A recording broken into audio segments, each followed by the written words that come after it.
I'm sure we can go ahead. That's, yeah. Do you have any public comment? No, thanks. Okay. I have a public announcement. Yeah. It's a transition.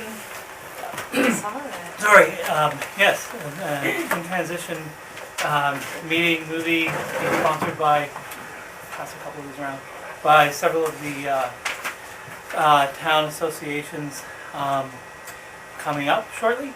And it might be something of interest to folks that are doing this kind of stuff. I'm interested. Do you have an extra? I do. Excellent.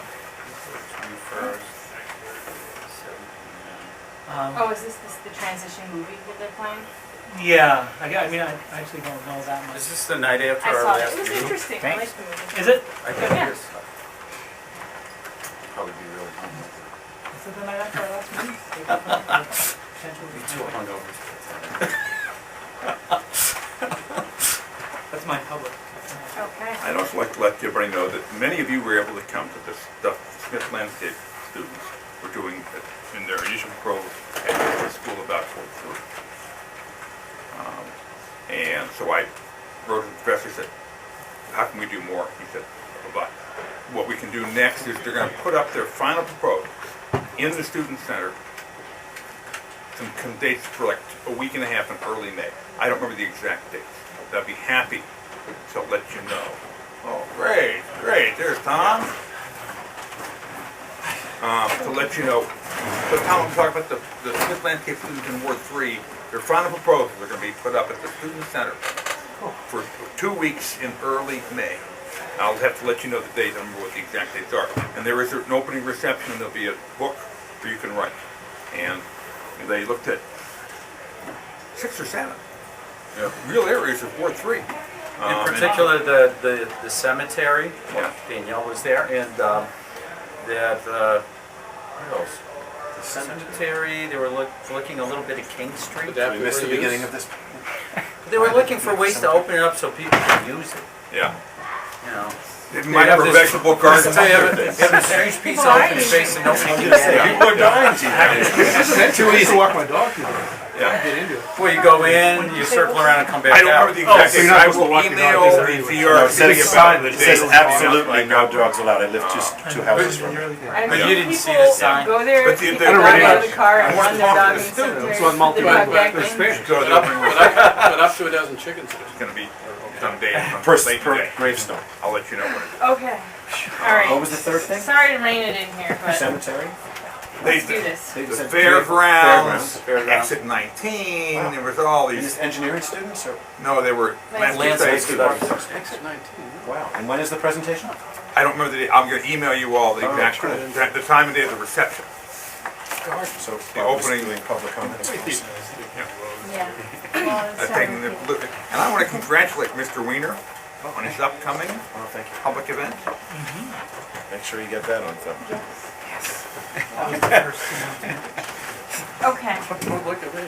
Key to the bathroom? That's not key to the bathroom for youth commissions. What minutes? Yes, just can't hold it. We serve so many functions. And you know, last year they did the same program did half a dozen sites in Ward 3. And each of them raised interesting questions about why we do what we do there. So, And I think getting to the reception should be better. For wine and cheese and good food. yeah, food and drink. We'll email you. Yeah. And you put out an endorsement to the endorsement. Right. Interesting. Well, now that we have people from the public, although quasi, I guess we could open it up for public comment again. Dylan's coming. Haven't heard Hasn't from said no. I assume so. Do you guys want to say anything? So we usually have public comment at the beginning. There might be opportunity later too, but, okay. Can I just ask a question before we spend time here doing something that, being part of something that we don't need to be? Where are you at in the process with the whole zoning, changing zoning potentially for downtown? Right now, tonight, we're reviewing a proposal for dimensional and design standards changes that potentially some parts of could go on to the planning board. That's So if what you're happens talking about after downtown, we that's send it to exactly the what planning we're board. doing tonight. Is anybody's guess. Thank you. Do we just want to go through this one page at a time? And I assume everybody's had Do a you have chance to copies look of what over we're it for considering? 2 weeks. Is this different than what we, This is not different at all than what we had last time. I made my own copy. So- was there, You're sharing. as I say, there was consensus, but there was certainly a discussion about the fact that maybe this could be just stripped down to the real proposals as opposed to the commentary Yeah, I and think that we had talked subjectivity. about everybody actually reading it and redlining it. And we've done a lot of work, so we didn't want to just like go through and make another draft that, you know, let's look through it. And Let's see I if promise you, depending on what our conversation is tonight, I will strip it down to the bare bones. Okay, Once we actually talk about it. okay, Well, and reach consensus on page by page. Okay, so I'm just gonna start with page 1, and we'll go from there, and see how far we get tonight. Well, wouldn't it be good to just see where the first red line is? You wanna do that? I mean, rather than having to 16 pages, it's gonna. Okay. Let me questions say- are. just say that the issues that stand out for me are the broad applicability, the square foot standards, and the solar issues. I don't know what those mean, but Okay. so those are the big issues that I sort of red flag. You're saying the Myself. broad applicability square foot standards of what in particular? Well, for remodeling the over 700 square Design feet. standards, Yeah, of design standards. yeah. And all districts.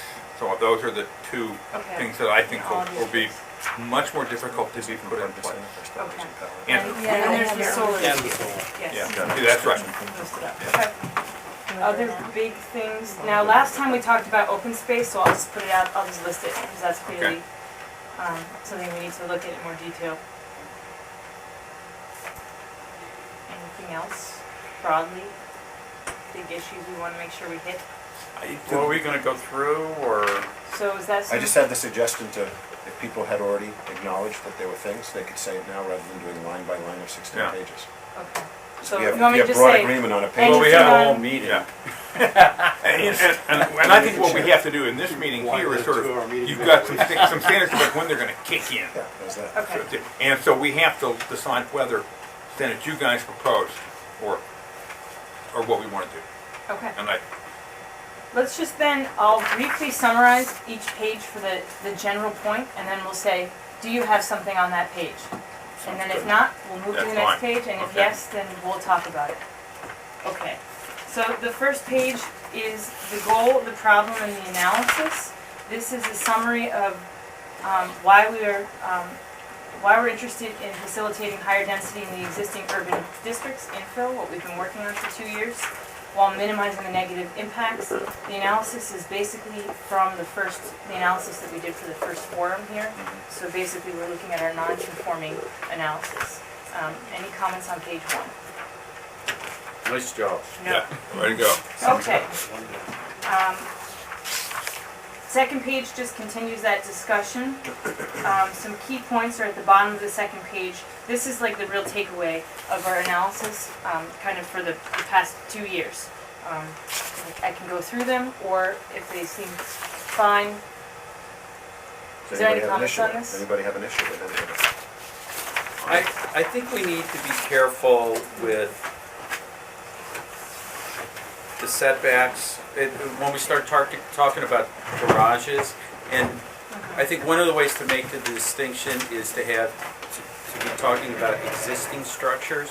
I'm worried that if we say, oh, we're gonna apply this to garages, people may Build new Are garages. you- build new garages and, oh, now I Are can you rip it referring to over. this third bullet point? Yeah, the third reading. Many accessory structures Yeah. do not conform to residential, so maybe many existing Yeah. accessory structures do not conform to residential setback requirements. This limits their conversion to accessory apartments. Yeah. Right. Okay, existing. Anything else on this page? Okay, page 3.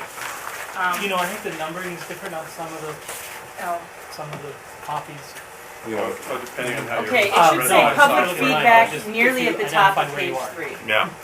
Okay, thank you. Starting with the zoning revisions committee held 2 general public forums-ish. Okay, so the first. Two-ish public forums? 2 to 4. Turn out differently. 7? No, okay, so,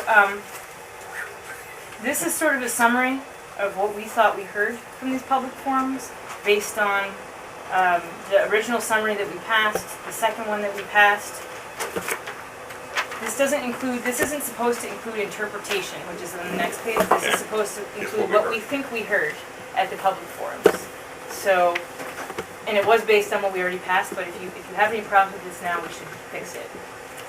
Because I think this is a pretty critical page for the planning board to have. Right. Why don't we just mention the approximate number of folks who were in attendance? Okay. Where we say held 2 general public forums, what did we have? 40 and 30? 40 and 30? I don't know. I forget. Yeah. 20 and numbers. 30, essentially. Yeah. 20 and 30. You know, 30 and 20. 50, approximately 50 people attended. We had 3, right? Because we had the first one, which was about infill, and then 2 more about infill. So there was, I guess, yeah, there was 3. So there was a lot of the first one, though. We had about 100 people, didn't we? We're not talking about the high school. Yeah. Yeah. That was 100 people. Okay. So 150. We're not going to do 50, 100, 100 to 30, 20. 150. That seems about right, 100 to 150. The second was 40, and the third was 30. Okay. I can mention where they were too. That matters. I guess. So is that risky to say the community? Those in attendance express? Those in attendance. Yeah. Who's in attendance? Okay. Well, even when you say residents are most likely Yeah. residents attending, I think so. Maybe it's obvious by Say that, those by the attendance. third time down. Okay. Sounds like that's it. Page Okay. 4. So page 4, this was an attempt to interpret that public feedback in a way that's meaningful for zoning revisions. So what we're trying to do here is understand, based on the support, the qualified support that we heard for infill, what does that mean that people will support in terms of zoning revisions to the residential districts? And so this is a list here. Do you have extras so that, we happen to have extras so that other folks can? I was just I'm trying printing to off get- a copy. Devin, there's, I don't know how many pages there is already. Is That looked like 16? 18 pages. 18, 16, 18, what do you got for the last page? 16? Yeah, that's what it is.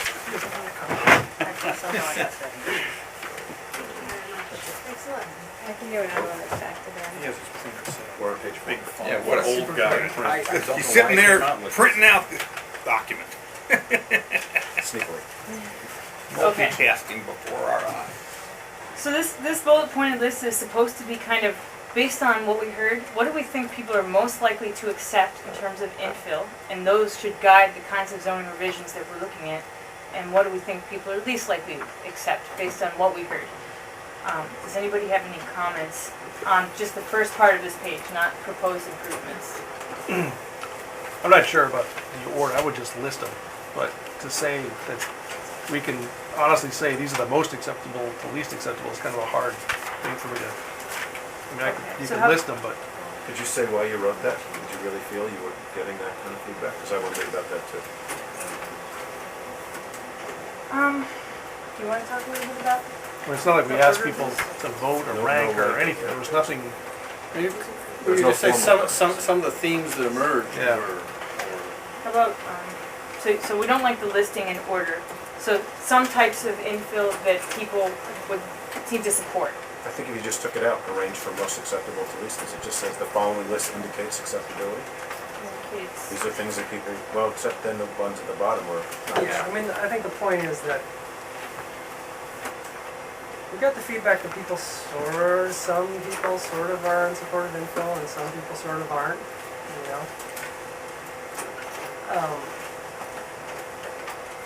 And so, based on that feedback, you have to kind of prioritize what kinds of feedback is most likely to be acceptable. Right, if you're gonna encourage infill, you have to decide what kind of infill you want to encourage. And part of that is a picture of what's acceptable. So, I think we have gotten,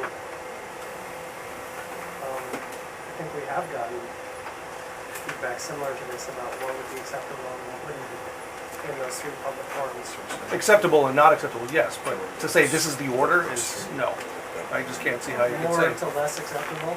No, again, it's the same thing. If you put them in order, that's assuming that there was some kind of consensus at any one of those meetings that said these But 7 things We were. definitely heard that minor projects and additions, I think, Should be encouraged. are things that are more acceptable than, say, large projects and extra buildings on the same lot in the backyard where the yard used to be. I mean, we definitely heard Well, maybe that. that's the way to say it. Such and such were, we heard were more acceptable and such seemed were best, you know, so instead of, I think what's, if I'm reading you right, Steve, unless you ask people to choose and make a priority list, saying what their priorities are is risky. Okay, so how about smaller projects infill such as, while some of these others would be less acceptable?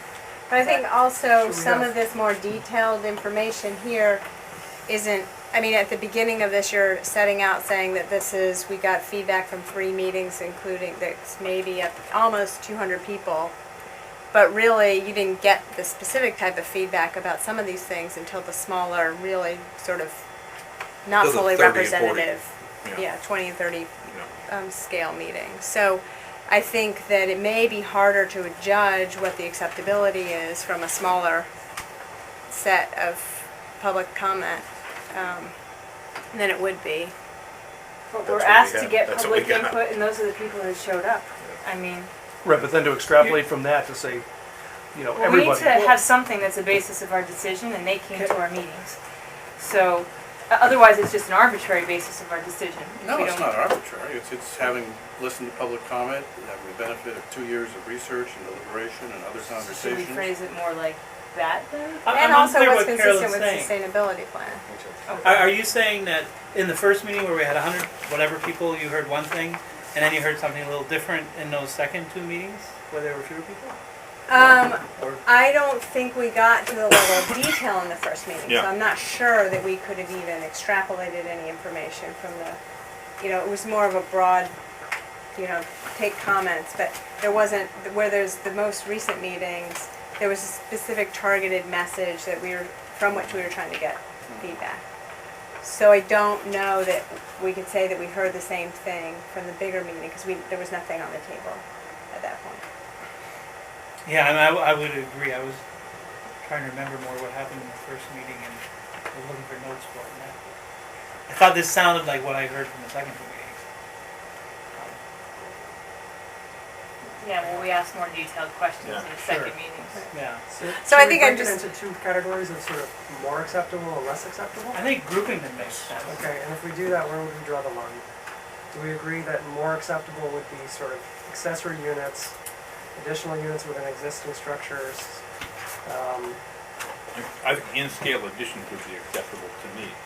Okay, The first 3. well, The first 3 first 3. are the most acceptable. But I thought that was further down, the in-scale additions. The filling, That's the fifth that's what I mean, the 5th one. Filling gaps in the street with Okay, you think in-scale that's, additional units. Would come before the 4th one. Change the It order. should be Okay. higher up. Yeah, after Yeah, the that first seems- one. That's true. we heard yeah. a little of that. Because Okay, if so if your those neighbor, are- you got a lot between you and either one of you has a big addition, that's not as good for the neighborhood as having a new house on that lot. Well, that's the 6th one, which is. Okay, so the first So 3 I and the would- 5th are in the most acceptable category. Yes. Based on public feedback Yes. or analysis of the sustainability Yeah. plan and committee discussions over the past 2 years. So we can have And a the more 3rd complete has to picture. be, Yeah, she said the And first the- 3. And the for the fourth, first 3 and the 5th, okay. the fourth and the, Last and the 2. 6th are 5, the 6, and next 7, one. yeah. And then large new projects, is that going with the first, those 2, or does it go into its own? I think it goes with the second group. Okay. Which one? Oh, yeah.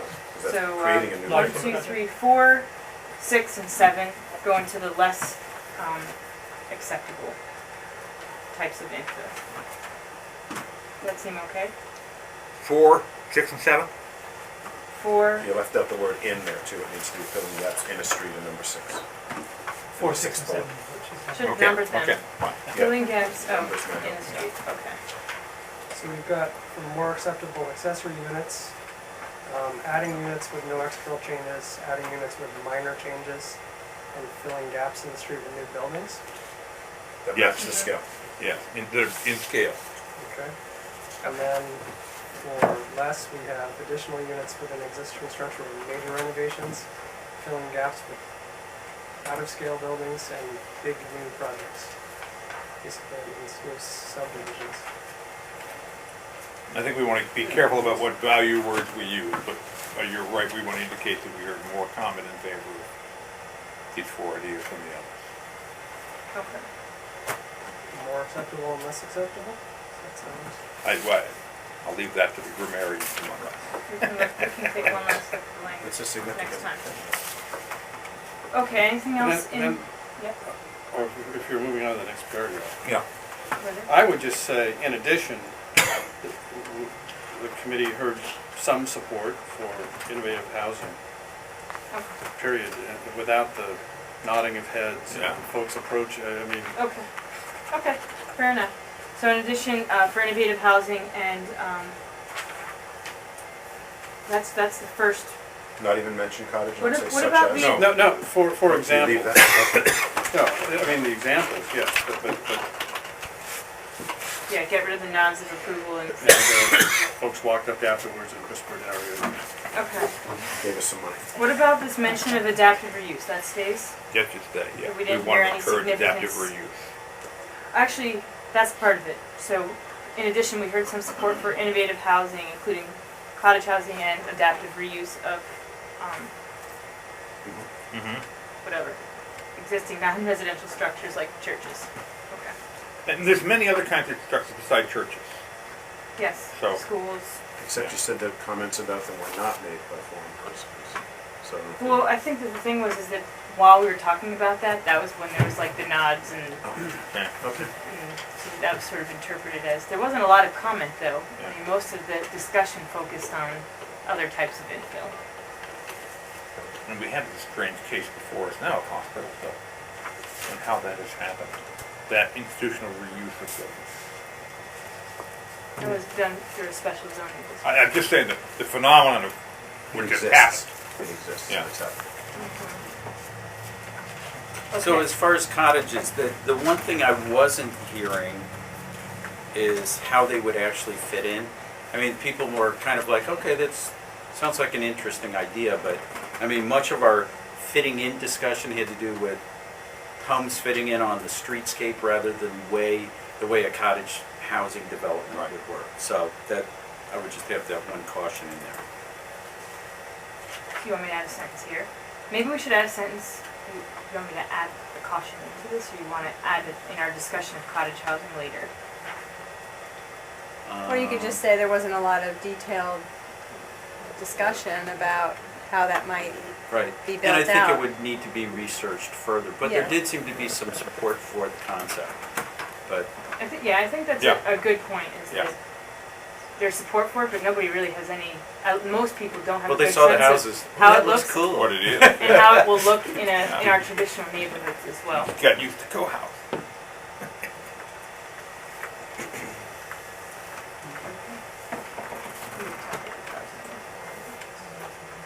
Okay, proposed improvements. So I'm just gonna go through the proposed improvements one item at a time, since this is kind of the meat, and then the detail comes a little later. Or the detail in some parts comes later. So the first part, revising the city's accessory apartment regulations to make it easier to have accessory apartments on owner-occupied properties. The three main things here dealt with allowing garages, existing, I'll put that existing piece back in, existing garages that are, I don't know if it's necessary to say existing, because if it's new, then, Put it in, can't hurt. if it's new, then it has to meet the setback, today's setbacks. So, which, are they the same for accessory structures and dwelling units? No, They're not, okay. they're still 4 feet. Okay. So if you choose today then to build a garage to 4 feet, then, You're You you're can't adding say- off your options Yeah. for Just say conversion existing. later. So, but it depends. I mean, it's a question. Why would it be okay for existing as opposed to existing historic structures, like old carriage houses? We could put a date range on versus- the existing, we could say pre-Korean War, I don't know, My Or only new ones. concern is, yeah, we could do that, we could say, existing structures over 20 years old. I don't know what the number should be, but that's one way to deal with that concern. Well, but I guess you have, what difference does it make? I mean, I guess you have to think about what the magic number is. I mean, why is 20 important versus Right, yeah, 70 yeah. versus just allow them closer to the property line? And this is the same in all zoning districts. Can someone say why we don't want to allow them closer to the property Yeah. line? Because in Ward 3, if there's somebody living in in your neighbor's garage, you may not like it. Well, it's in every ward. We allow Yeah, well, accessory apartments. Yeah, but if we He's allow, bringing it home for me. Yeah. but if we allow the conversions, most Yeah. of the garages in Ward 3 Yeah. are at or within 4 feet of the property Exactly. line, so, yeah, someone's gonna live there. Yeah, that's Or I right. don't play loud music or have barking dogs like I do. Well, what about the option of allowing these structures that have accessory dwelling units to be within 4 feet of the property line? I mean, is that an option? Not right It's an option, now. but- I mean, we anything's could, an but option. we I don't- know, but we should- what do you think Could we about allow that it idea? and be okay? Well, you know, I think that, I guess that sort of comes back to the whole setback issue. And if there's pushback on setbacks of homes beyond, closer than 15 feet, then I think the theory would carry forward even with accessory units, because the whole idea of having a little bit of separation is that you're not listening to the piano lessons going on next door, and you're not smelling the garlic and all that stuff. So I think, I don't know how you could rationalize both arguments, that you're not going to really move the side setbacks, but you're going to You allow allow accessory them for apartments to be accessory detached. apartments to be right at 4 feet. But you're allowing garages Yeah. that are converted. Well, not To No, be- but that's the conversation. You Is. can't do that Then they now. convert. Would you, what would be the rationale behind that? Because they're there. Right. And- Well, but it's a Well, garage, they're a there garage is different for a than garage. a place to live. I know that. So- I'm just thinking about people could be, So the instances, What just to else sort can of you do? throw out the distinction, I mean, the instances where this has come up most Hmm. frequently have been instances where you've got these really old historic true carriage houses that were built set back, and they're large, and there's not much else you can do with them. People don't want them to fall into They have a disrepair bunch because of they're land beautiful. around them in many cases. What's that, that? that goes to the age And they're- argument then. Right, so but then, if you think about, but we've had the allowance for general workshop garages to be closer to property lines under the theory that nobody's living there, and so In the it's nights. not as much Yeah. impact to your neighbor. Yeah. So, no garlic. over the last several decades, they've been allowed to be really close to the line, knowing full well that they're never gonna be occupied. Right. That was the theory. Right. So, I think that's where, it would be good to have the conversation, to say, well, where's the, what's the goal, I guess, and if you think that, if it's in order to preserve historic structures, because you don't want them to fall apart into disrepair, that you want some ability to reuse those historic structures, that's one argument, and then it would be a limited number, obviously, because they don't proliferate throughout the city, or if the idea is really to get more units on a property, with the caveats that they have to be owner occupied and they can only be 900 square feet or whatever the standard is. I think you Well, probably have that's- to be careful about what statements are being made and what the rationale is, I guess, for putting people closer to the property line. Well, that's, because I also, the idea of accessory apartments is, it's not a separate residence on the lot. You can't rent it, when the house is sold, the new owner can't rent it as, it's Unless not they get two-family. the same. Right, permit. it's an in-law apartment, it's meant to be, It can be occupied. rented though. The Doesn't only, say it can't. It has to be the property has it to have just an has to be owner. owner occupied and that's it. Right, I mean, you can't rent it out, I can't put an ad in the paper and rent it out to somebody. If you live If on you the live in it, property, you you You can. live can. there, yeah. Not an, I thought an accessory, the whole thing about an accessory apartment was No. you can't do that. If you You live in can. it, you can.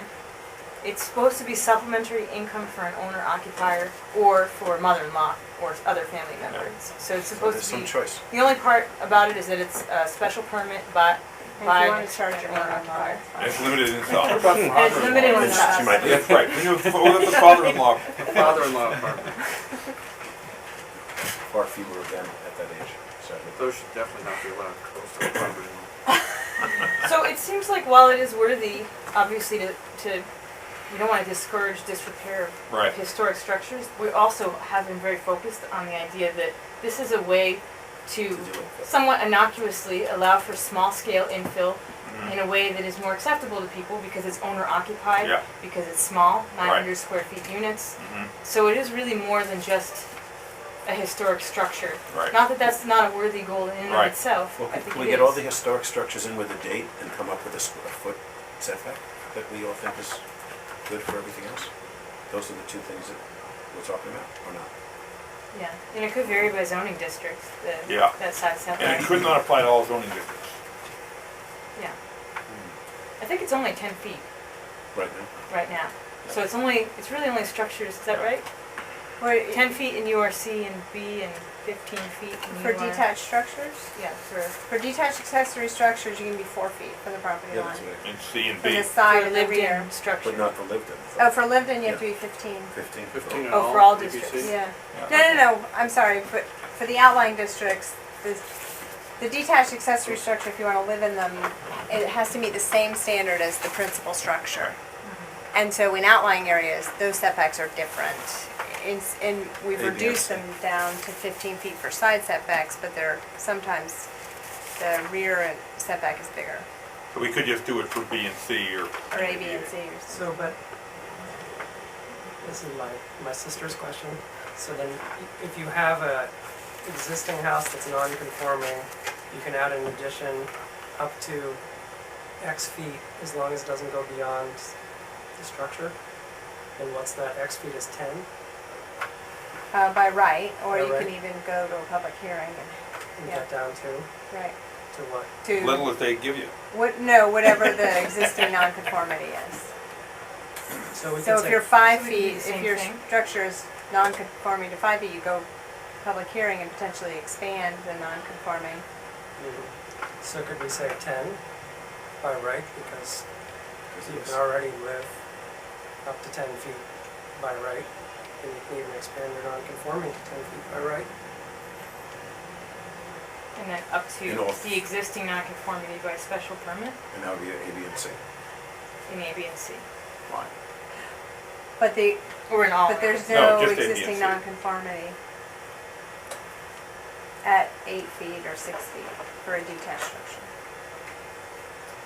The structure can be 4, but the living has to be 15 or Right. 10 if it's Right. existing non-conforming. Right.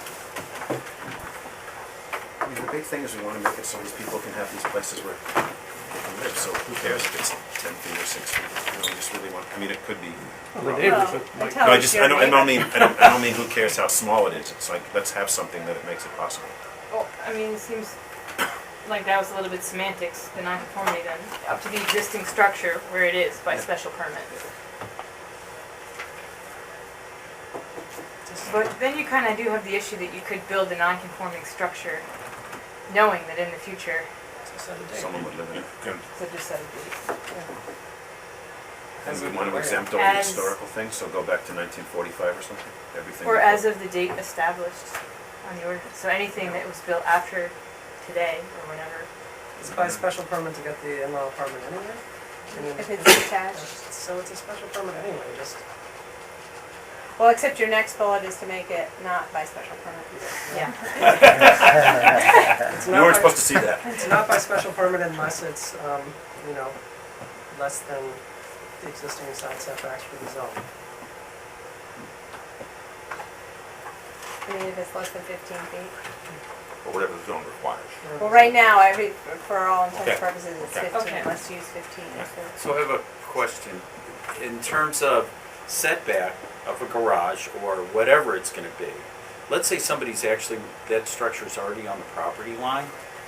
What rights does the neighbor have in terms of putting another structure near that one you know, that if we're giving one person the okay to go build right up to the property line, how close are we willing to let the other person go?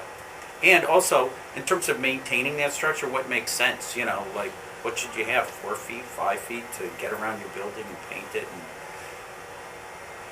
And I mean, because if we're, what you were thinking about, Steve, that if we're okaying a carriage house on the property line, we're affecting the neighbor's property in terms of what they can do next door. And Well, that carriage house has been there anyway, it affected them before. Right, but if They you're didn't just cur- put it up. They've always been affected by having it near their property. And many years ago, there may have been people living upstairs. Possible. But The servants in the house. So what you're saying, Jim, I think is that then what happens to the neighbor who, 5 years from now, wants to build a detached workshop garage space Right. 4 feet from the property line, let's say 4 feet remains the same, then they're 4 feet next to a garage that got allowed to convert to an accessory structure. But they have the right to do that. They have the right to do that, then could they convert it to residential use, is that Well, what they you're could. saying? But is that actually a functional setback?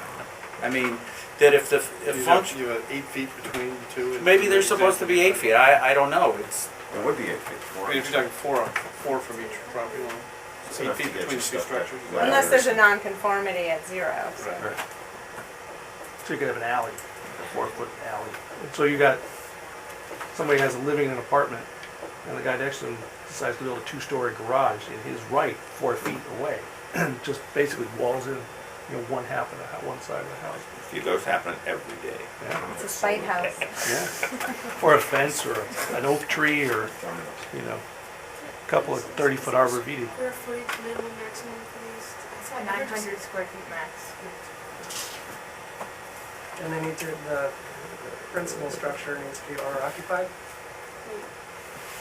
Well, it could be the accessory could be too. Yeah. One of them. So, coming back to this, let's hold that thought and let's Okay. think about that, where that can fit in, because I agree that that is an issue, and I'm not sure where we can, okay. where and how. So, I think we need to, let's think about it as we go through. So let's say, this is just throwing this out based on what we just talked about, it sounds okay. If over 20 years old, then you can convert your structure into your accessory apartment no matter what. If not over 24, You're 4 feet. wherever it is, Wherever. Okay. if it's over 20 years. But if not, otherwise 10 feet by right and up to the existing structure by special permit as of the date of the adoption of the ordinance. That seems fine. And then going forward, new ones? 10 feet? 10 feet. Does that seem reasonable? Since it's, New ones is the 40. that then makes it even with what an addition to your house can be. So does a new one If you're become non-conforming. a new bullet, a new point? New ones, What again? we don't have anything, the only thing we have about new ones is the last one about the setback being 20 feet from the front. So we need Right, another that's a bullet new for one, both. yeah. So for, yeah, Okay. for neighbor. You know, we have so many places in Ward 3 which would benefit from, I believe, some densely packed new residence units behind existing houses. And if that's true, then I think we want the setbacks to be as little as 4 feet. And if that's, and once we do that, we sort of open the door to the creation by right of all kind of new dwelling units. in Ward Side 3. setback of 4 feet by right. Side or rear, that's right, yeah. For a dwelling. For unit. URC, For URC, yeah, and yeah, then 10 feet for URB and A. right. And, Now currently, this is only allowed with single-family homes. okay, So, some of those structures. so an owner occupied these buildings. Right. What do people think about that? You aware of people that really want to do that? No, but I think, You wanna let them know they do. in some neighborhoods, not everybody's neighborhoods, but in some neighborhoods, that'd be great. At the end of my street, there used to be a big frisbee field. It used to be a cow pasture. It's now the senior center. And despite the loss of the frisbee field, it's an excellent case of urban infill. It's not housing, but that kind of thing. And that site could have been used for housing, I think. Yeah, but you were saying people's houses, existing houses behind them. Yeah, that's what, I'm not, that's right. So that's not about that neighborhood. Senior That's not a center good was example on of, the field. the senior center is not a good example of the kind of info I'm saying we should encourage in some places. I think where I agree with Bob is that much of the opportunity for infill lies behind the existing structures, that a lot of the traditional development is pretty dense looking from the streetscape, but there's a lot of neighborhoods where the backs of the properties actually go quite deep, and that's where we get into this cottage housing idea, and you know, maybe that's where infill or additions could occur. And from what I heard from the forums, I don't think we really talked about, I think it's an important thing for whatever happens next, that thing needs to be fleshed out, because that's where the opportunities lie, is in people with very deep backyards, and a lot of people have that. Well, why 4 feet then? You have a big backyard, that could be I even was 10 feet I was away. thinking of, well, because in some denser neighborhoods, there well could be a place where there's nothing now. And if you could build a one-unit accessory apartment where a garage used to be 4 feet, then that'd be the kind of info that I think would be healthy in some situations. So what's wrong with 10 feet by right, and if it's, 4 feet by special permit, that's fine with me. because all that is saying, That's if okay. if it's 4 feet, your neighbor Yeah. should have Yeah. a chance to Yeah. show up and talk. That's right, I got no problem with that. Did you But hear you're that, Daniel? saying moving forward, so brand new structures, Yep, he's talking about 10 putting feet out and parking 4 structures. feet with special 10 permit? feet and within, and Or closer than closer 10 than feet, 10 between feet 10 and By 4 special permit, you can go by to 4. special permit. So new, 10 feet by right, down to 4 by special permit. And that will be the same as it is in Ward 3 now. So that all districts or only URC that you're? And I'm sorry, in URC. In URC. URC. It's not always all about Ward 3 though. That's the problem you have with having. That's where you're wrong. 4 of us. It is 5 of about- us? How many live there? 5 of us. He used to. Going next Used to, round, he you're does. gonna have more. Only Plus Dennis and representation. Peter are non-Ward Have 3ers. more 3 people? Yeah, More diversified. Oh, more representation. diversity. And Carolyn, if we want to do that. Yeah. I think these ideas have promise. I'd feel comforted if it was balanced by something like a significant tree ordinance like they have in Springfield, so that if the patch of land in question, which is about to get something new on it, has some, old large tree that is probably valued by the abutters, that then there's a process like, okay, can we save this tree? How can we minimize the harm, rather than, okay, property owner, you can just blow away this tree, and then the neighbors freak out. So it'd be nice. I know that's a tree committee. It's not really direct purview of this, but It's not I a tree think committee, actually. no. Only Maybe. public street trees are tree committee. I think that's a good point. I'm Okay. gonna put that Well, as number the 6. So city we has have- discussion. the city council has the power to do Yeah. this. I mean, if they can do it in Springfield, So they it can do wouldn't it be a here. zoning thing, but we could put it in here as something to Yeah. be considered. Right, but when I'd zoning like, changes are because being that then contemplated. balances the equation, Yeah. what I So- think is Well, it could important. be a zoning. I agree. Could just- So that'd be one of the things that could be Trees, trees. taken up in the special permit process. Healthy If it's in that specimen 10 foot to 4 foot zone. Is that what you're saying? Could it? Well, I mean, Healthy in specimen Springfield, trees, yeah. basically public or private, if you're about to blow away a certain kind of tree, old, More large, than 8 or 10 you trees. need, you need a good reason. You need to go through a public process It's to a be look, able to. we have of a the- standard for the regardless of state the setback. hospital for specimen Yeah. trees. Oh, yeah, Usually just they anywhere. say- Regardless of Anywhere. where it is on the property. That's right, Yeah. anywhere. Any important. Oh, you took a private Okay. tree? I took the note. We'll see if we can get some language and talk about that next time. That'd be great. Okay, allow conversion of a detached accessory structure into an accessory apartment by right rather than requiring a special permit. Except in the special Except- permit right. conditions that we've talked Except- Yeah, I about. think we got them pretty well spelled out, yeah. Yeah, we took care of that. Yeah. Okay. Allow the entrance to be located in the front instead of requiring it to be in the side and the rear. Can you explain that to me?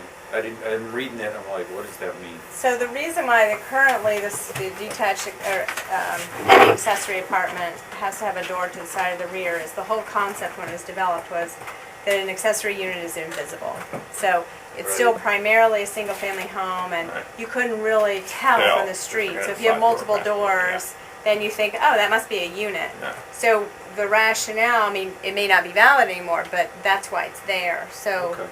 if you're talking about being closer to a property line, I don't know, maybe it makes sense to maintain it, but anyway, that's the reason. This is just giving people another option for how they want to. I don't see any problem with enter that. and Have a design front their door. place. Yeah. Anybody that could object to that for a reason we don't know? Other I than think what you it's said. just to allow that extra bit of Yeah, flexibility. If for yeah, some that's reason cool. you can't You know, put it on the might side. be better in the urban districts and not in the rural districts, since Yeah. we do allow accessory apartments in So all that's a zoning fine districts. point, that's a good point, URA, Do you want me URB, to and say URC. URB and C? Yeah, I think And if not you're from gonna the do others. that. So far, haven't we been It's all talking B. pretty much A, Yeah. B, C? Yeah. But overall, the accessory apartment apartments, applies to everything. yeah. So if you live out on Chesterfield Road, you can still have an accessory apartment. Right. Again, it's supposed to function invisibly, essentially. Okay, and then currently there's the requirement that it would need to be set back 40 feet, and this proposes to change that to 20 feet. Well, the only existing, this 40 feet only applies to attached garages. So what's the setback requirement for a detached residential structure right now?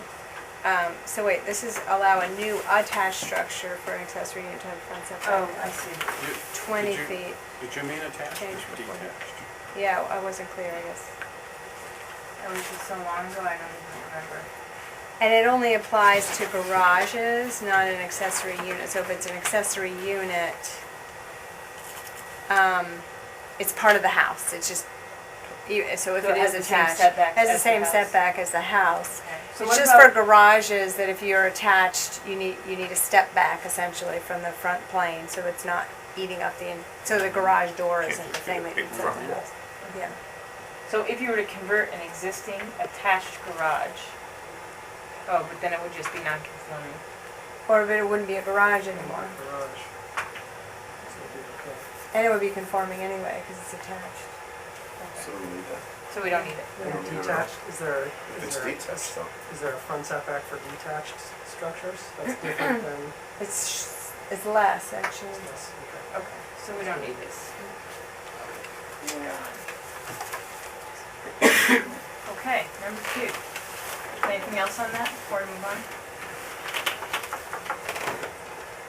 Amend the city's plan development regulations to allow for innovative housing and adaptive reuse of obsolete structures by special permit.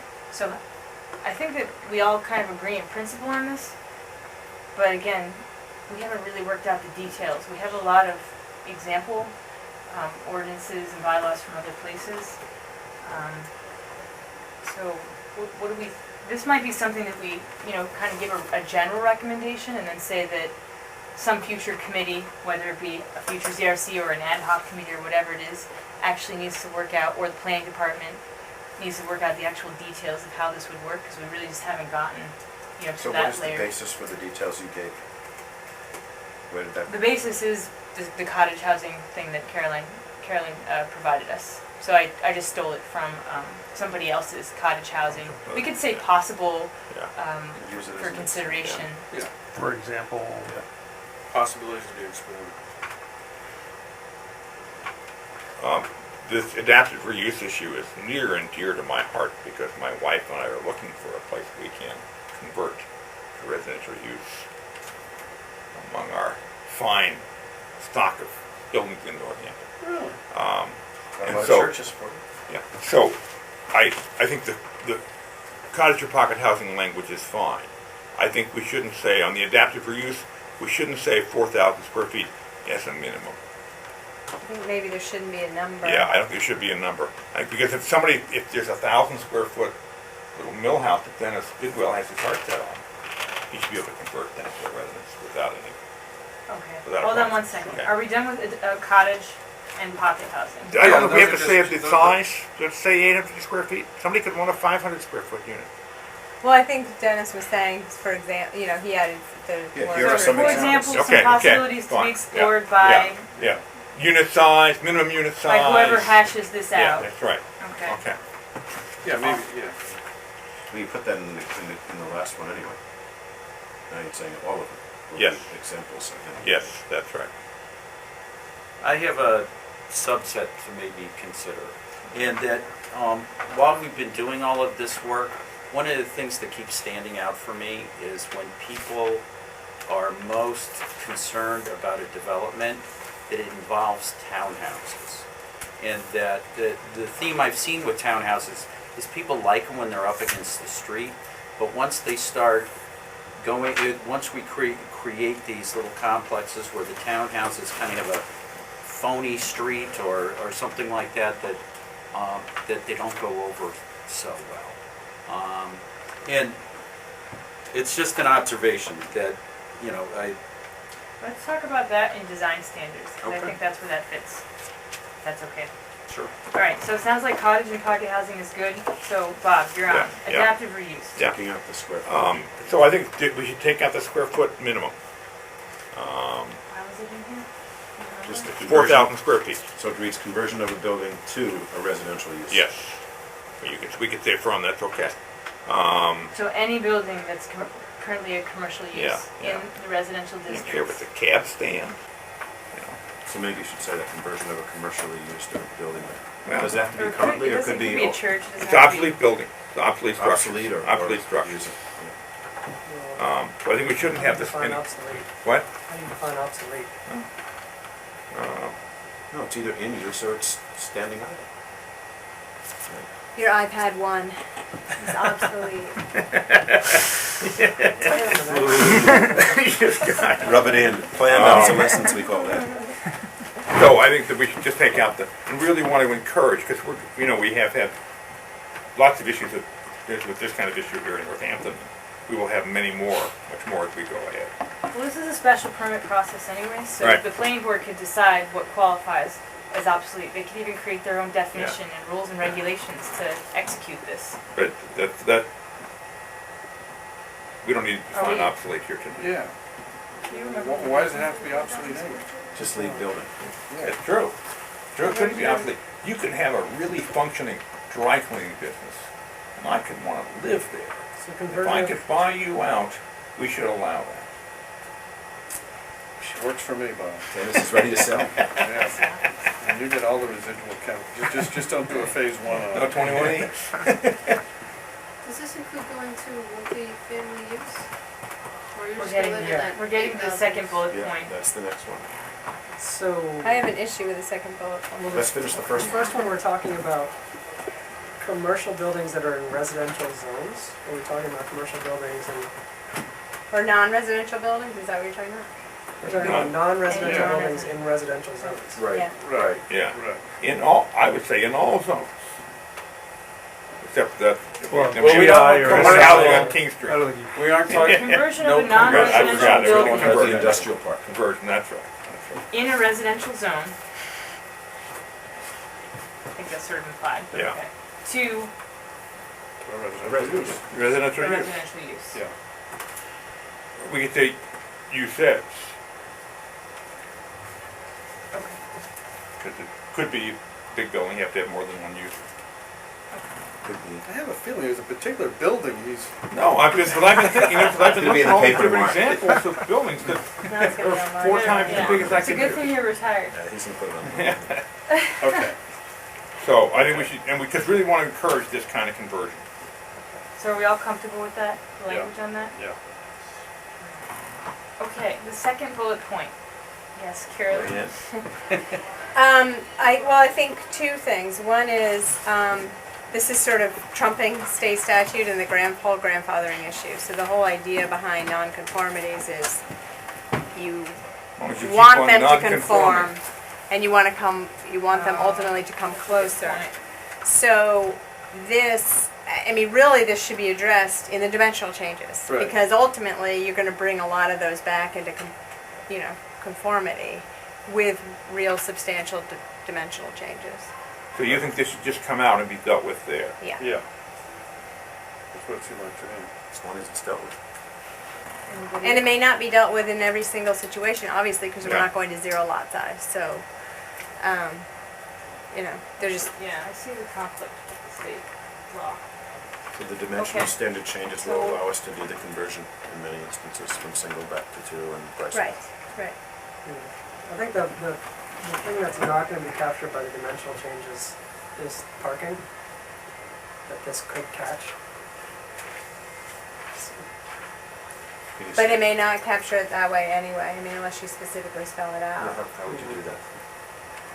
But you never had parking to begin with, and you went back to, let's say, single family, then going back. You know.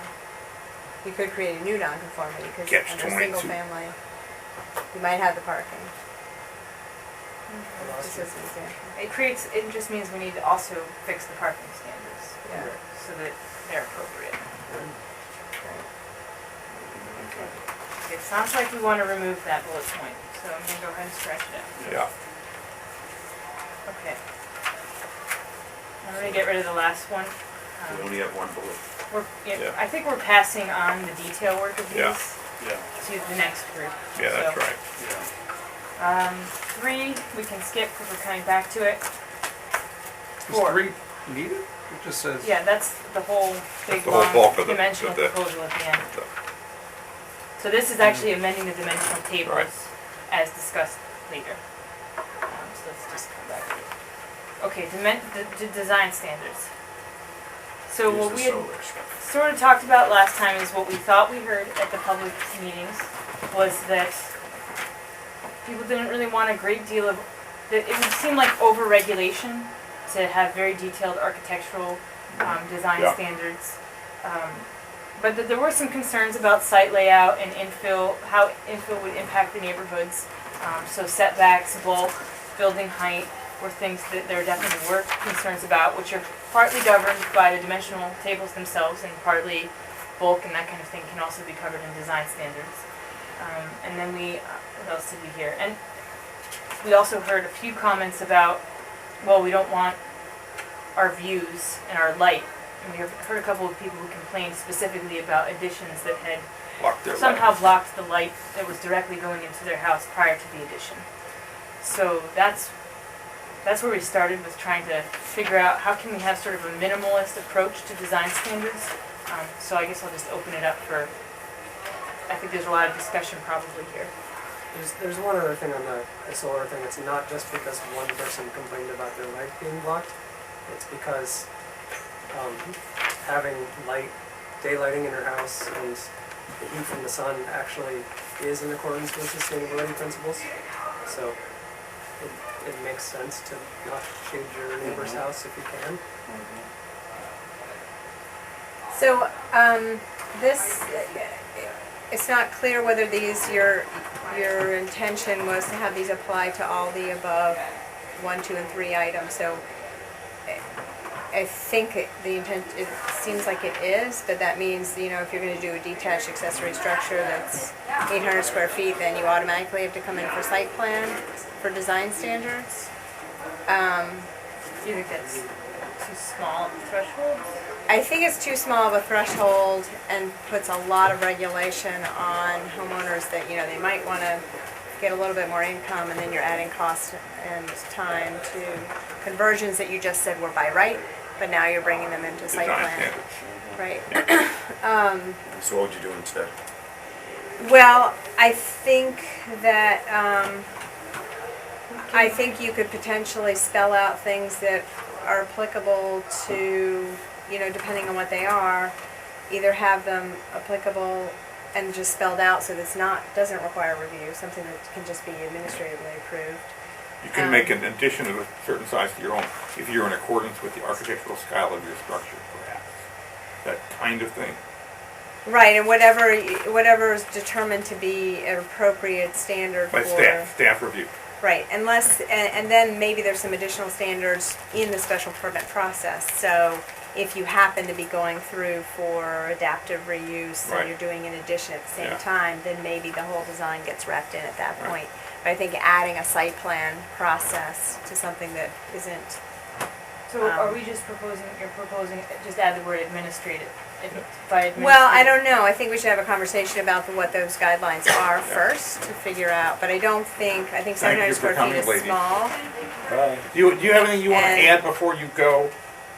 Um, Okay. Thank you very much. I think it adds a whole nother layer of review for a ton of projects that don't currently require Yeah. review. And that's gonna be a big bugaboo. Right. So would the size catch the ones that should? What about just new construction and additions, not renovations? So, but it- But No an size. addition could be a renovation too. Part of a The renovation. threshold's gotta be a lot higher. I think maybe we It's should only go part of through your and work. see what makes sense, and there could be just standards saying, here's what you have to comply with, no matter what.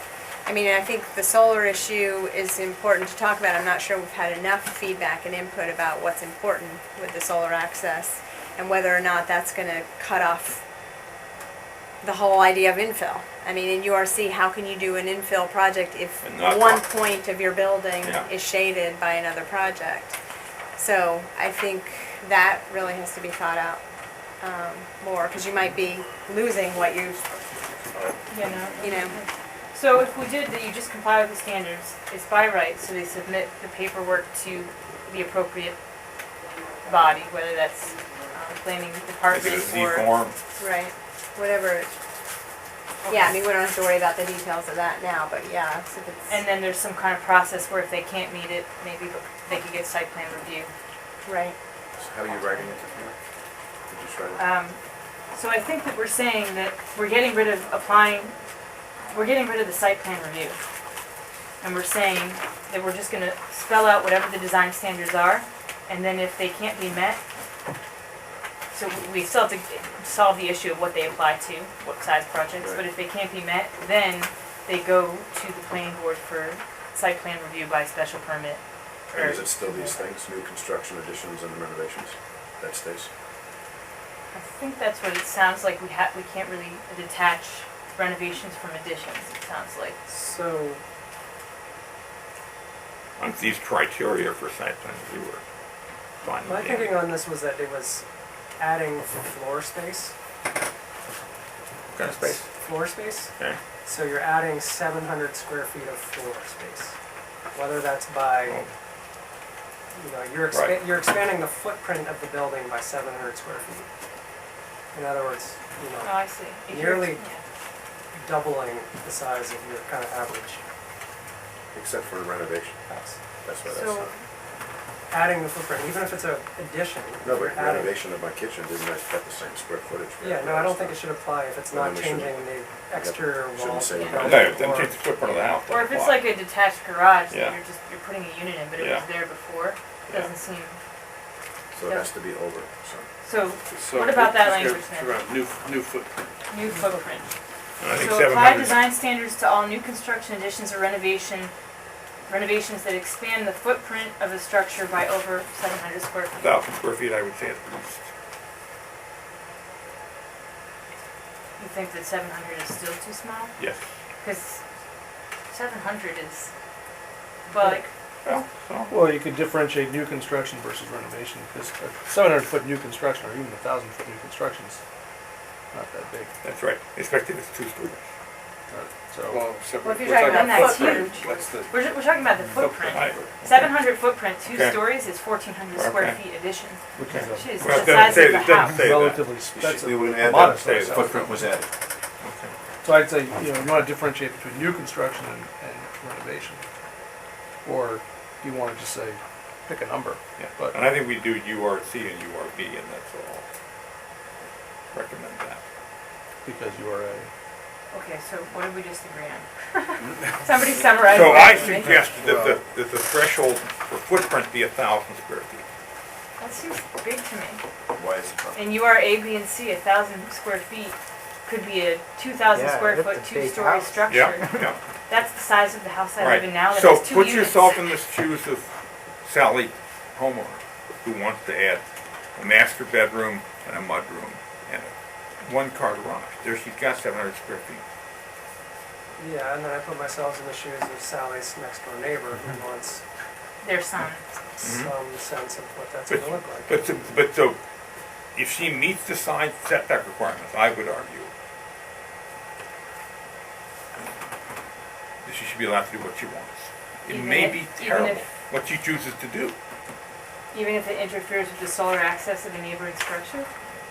well, it's I- a different. that's I a think whole- that's Yeah, a I whole have- different- I have- yeah. Don't bring that in yet, Yeah. the sun might not even be Yeah. shining that day, we gotta Yeah. wait for that one, Yeah, I just, having, to be one story. protecting your neighbor's rights about certain things is, difficult thing for me to figure out how to do. I mean, I think the reason why you probably have to think about that in the context of setbacks.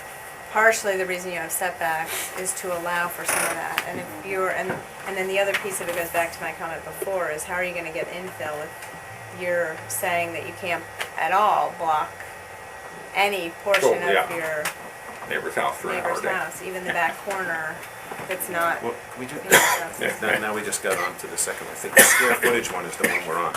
Yeah. It may impact solar access and it may not, but, So I think well, I if- still don't understand, so what if you I want think if to? you can comply with the setback requirements, you should be able to build whatever you can build, be built by right. But why not without 700 design square feet? requirements. Why does it have to be 1,000? Because I think that's a more liberal, I think it's not unreasonable, over 700 square feet, It's more liberal, you're letting it be smaller. I'm saying more people be able to build by right, without the special permit requirement. well, I think this is just without complying with this, Yeah. This Yeah, is we're from- saying if yeah, you this is comply about with the design design, guidelines, yeah. Right. then you don't have to get a Yeah, this special is permit. just saying, Do administrative review. We didn't even put that in. or, yeah. Some mechanism. Some mechanism, yeah, like Compliance administrative by review, some, yeah. basically. But So special permit would be only if you're not on the face of it in compliance with the design Yeah, maybe you're going guidelines. no, I would still, Or if it's I over would still some- argue, having been in the business, people add 1,000 square feet to their house all the time. Yeah, but we're This not is saying one of they those- couldn't do it, we're just saying they could also go as low as 700. They could do 1,000, they could do more. This is one of those ones that every neighbor's gonna love, but anybody doing a project's gonna hate. Yeah, Mhm. and I look And at I'm it gonna as love part- it until I I go look do at my it as own. part- Until you from the start to project think Until I do about- my I own. think, doers' from my point of perspective, view. in the urban districts, which is what we've been focusing on for the purposes of talking about Mhm. infill, 700 square foot expansion of the footprint sounds like a lot. But you're right, throughout the entire city, Yeah. 700 happens all the day in Yeah. the suburban residential Yeah, district, that's right, in the rural residential. up in Florence. too. You're exactly right. It could be a different threshold Yeah. for the different districts as well. I don't see why. Why is it not okay to have it be 700? You're not saying that you're going to make people have some other kind of consequence. You're saying it could be as small as this, but it could be as big as it. So we assume we spell out design guidelines in the language. Yeah, we haven't done And that. if you are over 700, you're okay. That's what we're saying. No, if you're under If you're- 700, If you're over 700, you get hit by the design guidelines. A footprint. Okay, but under 700, you can do whatever you want. yes. Well, within Wow. the other Ah. restrictions. Whatever other restrictions. Okay. So if you're over 700 square feet of footprint expansion, which could be up to 1,400 square feet or more of total, then you would have to comply with the design Here we come, standards. and that's the next thing. The standards include, and that's where the first bugaboo is, right? So you have But if people I, resisting the first one. because I had a 2-car garage in my house, that's 600 square feet. So it's easy to, Easy to get close. yeah. We're okay with that. Okay. Well, no, I mean, that's the question, are we okay with it? Are we okay with I 700? think 700 is small when you put it on like. It's too small for the design standards to be. Or you're gonna run Yeah. into people doing a 650 followed by a 650 a year later. I think it's small in general, and when you have a giant lot and you're not near your neighbor, Right. it does seem maybe like it's too small. But when we're talking about infill, which is what we're trying to address, Right. and You we're are trying B to- and C. We're talking about B and C. you are A, B, and C, Yeah. and we're trying to, mitigate and minimize any The impacts negative impacts of infill. of infill. I mean, 700 is a big addition Mhm. in URC or B, Mm-hmm. maybe less so in A, Right. but that's a pretty big footprint expansion. Well, I also think it's different for cars and then for living space. I mean, people could live in the size of most garages and, have a bedroom, a kitchen, and our first house, that was the footprint. So I think the 700's okay.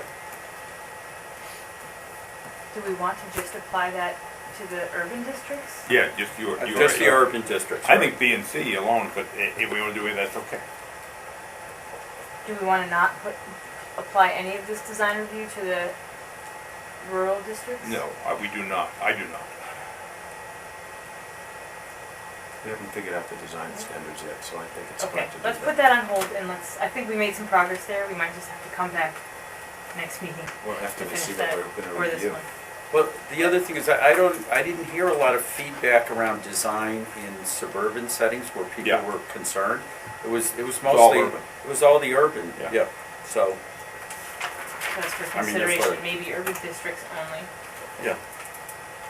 Okay. I would say definitely urban districts only. Anybody disagree? I'll agree with you. Well, I agree that we didn't get any input on the suburban districts, but I think that preserving solar access in the suburban districts is a worthy environmental and But that's another sustainability goal. discussion. That's the next. Are we gonna get to that? That's right here. Okay, great. All right, let's go. Okay. New structures, including additions, must not interfere with solar access of neighboring building structures except by special permit. And then the details. And now the details. The details, I think, clearly need to be worked out, so we might We need to test it a bunch. and Yeah, tested. Could we just say something like, the possibility of some solar access provision needs to be explored based on the experience of other communities? Because I just can't imagine how we would even try any level of detail at this point. So need to be explored. I think it's really, solar access regulations are very complex, and we need to know what we're protecting and why. Are we protecting roof access? Are we protecting passive, yard? You know, I just don't Daylight know. in We the have, home, I don't heating, know if there's whatever it a is. number, there's enough Yeah. information even from the public about what's important. Right. Yeah, I So agree what with if we Dennis. get rid of both of these detailed bullet points and just say that This the is worthy possibility of further of study. solar access provision needs to be explored further Yeah. and tested Yeah, and that's so on. fine. Well, and also that in certain denser urban settings, you want to go up and cover as much of the footprint as possible. Yeah, there's a trade-off. And so people are walking, they're not using cars, so, you know, the solar access is good in the right place. And we need to figure that out. Well, I think that was the point of doing it, saying that it can't interfere with solar access except by special permit. The special permit is the release valve, the relief valve, to say, well, if it's really impossible and if you've got these competing goals of density and solar access, And we're gonna say it needs more research. But even to That's all say that much, I think is just. I think Yeah. Steve will tell you that anybody can interpret interfere any way they want Yeah. in front of the planning board. Just, That's they need to very be clear. explored. We haven't spent, Okay, I they need mean, to be we're not gonna be able to do it tonight, and we haven't had enough time on it, so. I just tested, And we lost Aiden, who was our energy guy. He might I have just some tested ideas. a 20-foot distance between two houses, 10 and 10. 10 and 10. One of them due south of the other. 10 feet, two-story. 2 stories, not including the roof. I give them flat roofs. And we're really very, very close. Close to what? Close to being. So this one's gonna shade this one, it's due south of that one. So this is that's 10 feet, that line there. So that's 11 a.m. Yeah. Nothing. Okay. We start to get sun there at 2:53, basically. So that would be just a tad more than what she has in her thing. If you change it to an hour and a half or Well, we're not gonna go into the details So, of yeah. what they Because should we be. always But left so this to then go why out do you there. need it if at 10 feet, if you have a 10-foot side setback, 10 then feet is maybe covering move. it. You only need it for a pre-existing non-conforming structure. But it's also about how high they are. Protect that. It's- With we how just high did- they go. Yeah, Yeah. that was the big thing. Oh, if it was a 3-story. Yeah, I mean, I'm just thinking of my daughter in New York City. Yeah. You can't see out of any of her windows because Right. there's something on 3 sides. Thank goodness she has a front window, but I mean. So also just gonna make a access. general statement about this has to be addressed. Yeah, I don't see how we can do No, that. we can't go there tonight. Okay, Nice so we're graphics, just gonna though. go backwards Yeah. and say, That's cool. That was Nice, cool. nice show and tell. new structures should not I want interfere with that solar app. access of neighboring structures. Get rid of the mention of a special permit and say, explore further. Yeah. Okay. Next possible design standard. The principal residential structure in a lot must have a front door that faces the street and a pathway from the front door to the street. I'm not sure we can regulate that, because it's regulating essentially how a home functions internally. And Boston has that allowance, they have something about front doors, but they have, their own special. So, Legislation. Boston Building Code. That came from. Because it legislature. touches the building envelope. So what Yeah. was the big rationale for this? to conform to The neighborhoods front- and just? Yeah, the front doors are in traditional neighborhoods rather than putting your front door in the side or the back. For the most part, that helps create the sense of a nice space on a traditional neighborhood street. But and it's not always consistent either in Northampton. I mean, there are some side-oriented homes, That's right. historic homes. Yeah, there are some, yeah. And then the other thing about that is the path. You may not have a sidewalk on your street, so you're dumping out into the street as opposed into a safe place. If you have a sidewalk that goes from your door to your street. That's a good place for a tenant. That's true. There's someplace where a sidewalk. Build it up to the curb. The driveway on the side, you know, it's safer than. But they do, you have some ways to back out of it. There are some, Practical. yeah, if it's impractical, that was to speak, I think, to the historic Historic structures. stuff. There are And- some farmhouses And that even take the sideways. sidewalk. It's not practical. Does that not cover some of them? Well, it do, but I think again, it's adding a regulation that then you're requiring someone to come and say, but my house isn't like this, why do I have to come for a permit because my house is historically this way? And I don't know, I guess the bigger question is, I don't know that we heard anything about where the design of doors as being a really important thing. But this In is terms just for of new design construction, guidelines. it's not going back to your house the way it is, it's about new stuff. Design standards to Well, new no, it's construction, under- additions or renovations. Right, additions or renovations, so what if, you know, And if we're trying to allow ourselves to replicate our historic neighborhoods, we should perhaps allow this door configuration. That might- Okay, so if we're Maybe we basically scrapping all of this, is there anything that we heard from the public forums that we think design standards should apply to? Are there any design standards we feel like we heard, or we think based on what we thought about should be there? There's something of strong support for a way to make the buildings fit into the neighborhood architecturally, I thought. I don't think we got any information on how to do that. And you have more things here too that you added, just Well, two more bullets. I think that we can make some, I think that we can take what we know and apply it to that statement. So we know that a new house that you would build out in SR that has a giant garage in the front and a side door on the side and doesn't really actually even face the street at all, probably doesn't fit into our traditional neighborhoods. Right, So we right. kind of know Yeah, how buildings relate to the street in traditional neighborhoods. There's a street, there's Yeah. a sidewalk, there's trees, there's a walkway to your front door which faces the street. The garages typically are set back and on the side, not in the front. We do kind of know these things. and I think that would probably be, that might be better for new structures. I just think the way it falls into this overall category of any renovations above a certain, whatever the square footage is. So And then, but only then new structures requiring apply. you to come for a permit, Okay. even if you have an existing condition, is the thing that, I see.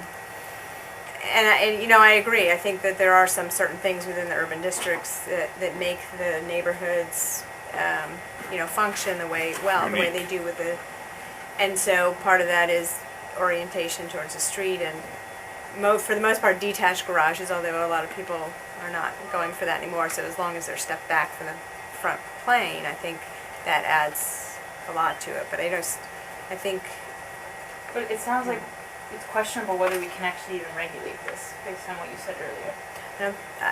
yeah, I mean, unless someone's already coming in for a special permit and design is a piece of it, then I don't think you can dictate where some of the functionality of, I think garages are different in terms of locating them and stepping them back, but in terms of orientation of the doors, I think that's off limits for zoning in Massachusetts. And with the orientation of the building to the street, That's the next one, right? in other words, What whether is it's this one? parallel to the street or That's the at an angle. last bullet. Yeah, I mean, I think if you apply them to all new structures, I think you probably could. Just Well, have an there are towns that orientation. You gave us that. There are towns and communities that are doing design standards in their zone. You can do stuff. Yeah, you could do stuff, For new structures, maybe more easily. you can do stuff, and then you can do stuff that's required by special permit, but anything that's allowed by right in Massachusetts, especially single-family homes, Doesn't get design standards. no, you just can't, there's certain things, and it's a gray area, there's certain things that if all of a sudden it's dictating the building, interior layout of the building that speaks more like building code stuff, then you're not allowed to put it in your zoning, Nothing like that in here. except for the front door issue. Oh, I don't know if that- you could argue that, I see. because then that's telling you how the rest of your interior is gonna be laid out. Maybe this isn't really, I mean, for the number of completely new structures that are gonna go in the urban districts, it seems like, and given the difficulty of actually applying any standard, because then it would have to be by special permit, which a new structure isn't gonna require a special permit. I mean, other than say that if anything ever moves forward on cottage housing or some innovative thing, then that would probably be by special permit, although I don't know. I mean, So you we could say if there's any new construction requiring a special permit, must have this accepted, like the Yeah, lot yeah. is configured. Yeah. Does this fit in with number 5, is this idea of a design guidebook with non-binding guidelines? Could Is just that go where in it there. goes? Yeah, could just I be mean, non-binding. I don't like to abandon it, but if it's not kosher, then, but we still like the Well, idea of it. yeah, and I think, I think it probably has more to do with needing to scratch below the surface more.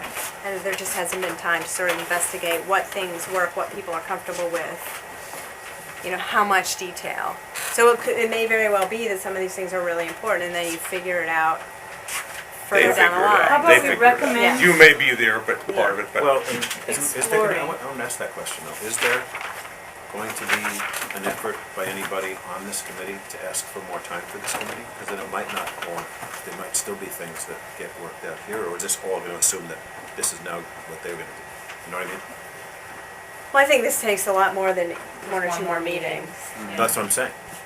Are people, is anybody on here going to ask, or is there a method for asking if this committee could continue for another period of time? Because that begs the question of where this well, work would we happen. haven't quite, we need to revisit that discussion again, the future of the ZRC. So, But we don't have a lot of times to do yeah, that, that's what well, I mean. yeah, it may be. So Give me Tom has time. declared the next meeting is his final meeting no matter what, but he's gonna recommend that the rest of us continue on. Thank you, Tom.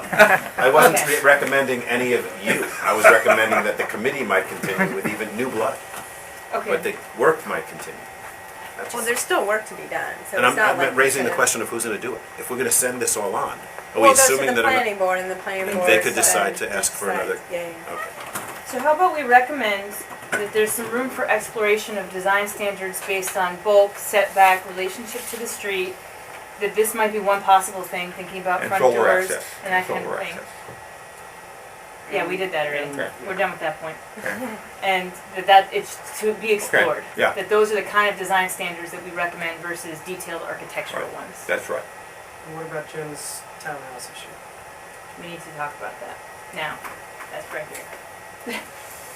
I think townhouses should go on a street. And that, all the examples as I go around town where I'm looking at, boy, that's a great looking townhouse. I look at the way they're set back, they're close to the street, just right over here by the brewery, there's the mixed development on Strong Avenue. There's, on Lower William Street, there's some townhouses there that probably been there for 40, 50, 60 years on the left, and you hardly even notice them because small setback on a street. It's when they are fit in odd ways on lots that they start to look funny. And also, there was that, Carolyn was circulating that idea for off near Pomeroy. Yeah. And one of them, you know, and this other thing that was going on with the garages on street level, in townhouses above, that, you know, a townhouse doesn't have a garage. A townhouse is just, So how about we recommend development of design standards for townhouse development? I think that's a great idea. That's fine. I actually had townhouse development design standards in an earlier iteration of this, and it just didn't make it, it got cut out. So, And then next round. it's back. Obviously it was important. Okay, the last thing under this is a mechanism to allow for some relief from the dimensional standards by special permit with site plan review. So you could apply for relief subject to site plan review by the planning board if you demonstrate that in place of, Required setback to within 5 feet of the block average. if the front plane of the home is changed, front setbacks are no more or less than 5 feet from the block average. So that's saying if Yeah. you can't meet the existing setback, you use a So much- dimensional yeah, averaging yeah. approach. That's so much room. Okay. And is that for additions too? So if you do just a minor addition to the front of your house, then you have to meet that and go for special permit? No, you can just meet the regular dimensional tables by right. But if for some reason you don't want to use that standard, so let's say you're in a district that it's 10 feet, but you think it's more appropriate for it to be 20 feet because everything on your block is actually 20 feet, or you think it should be 5 or 0 because there's just sort of a relief mechanism to say instead dimensional averaging gets you to an alternative setback. So if your house is further set back than your neighbors, you can build up to where they are. With an addition. So I know this is kind of tangential, but do you think this is more a recommendation overall for the dimensional averaging for these districts? Can we do that? Why not? I mean, So could yeah, we you say can't like recommend anything. 10 feet or the dimensional Or within average? within 5 feet of the No, average what of I'm the block. saying is instead of maybe Instead of look having at, 10 feet, period. or reevaluating the dimensional average and saying the way you do dimensional averaging is looking at your block face and within whatever 5-foot range. So right now it's a very different way of doing dimensional averaging. Oh, I didn't know. Do you know- What is it now? You take 300 feet Yeah. Radius. I think radius. this way makes more sense. I agree. Block face. Yeah. Yeah, When I wanted to look for dimensional averaging, this is what people were. Streetscape is much more. Right. Right. so does it make sense to say overall, maybe adjust that whole section of the zoning, the dimensional So averaging? what does that apply to right now? The dimensional averaging section of the zoning ordinance?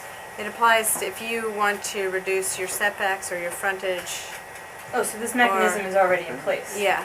I didn't realize that, okay. And what you're saying is that we might do better to do the block face Right, than the radius. So right. that's not in place, so we have Yeah. to put that in. I Would this be agree. the place where Okay, we so we're go? gonna remove the first Well, bullet. no, I would say, I don't know. Well, I mean, it could be figured out later, but I think maybe it's just a flag to say, maybe the recommendation is overall adjust how we do dimensional averaging anyway. And, you know, this is another place Look where at it might streetscape apply. in particular. So we're saying we're changing the current special permit dimensional averaging approach to be based on the block face. Yeah, Right. streetscape. And then this is different because it's a requirement that it not be more or less than 5 feet. Oh, yeah. To be within 5 feet of the average. And on the same side of the street. Do we need to say that? Seems I think fair. block Yeah. face Because covers that. Five sometimes, houses, Block face. sometimes the other side of the street has Yeah. double the Yeah. setback. Yeah. It's a block face. Yeah, that's right. Okay. Okay. Done. Living Street.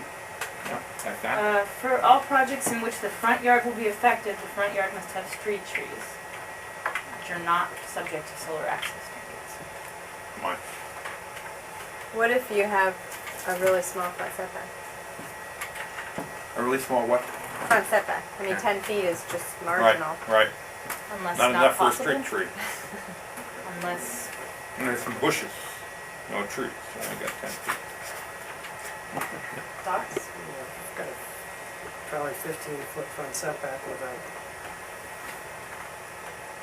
60, 70-foot red maple on it. Yeah, It's 3 feet around. Seems to be doing fine. you got 15 feet, yeah.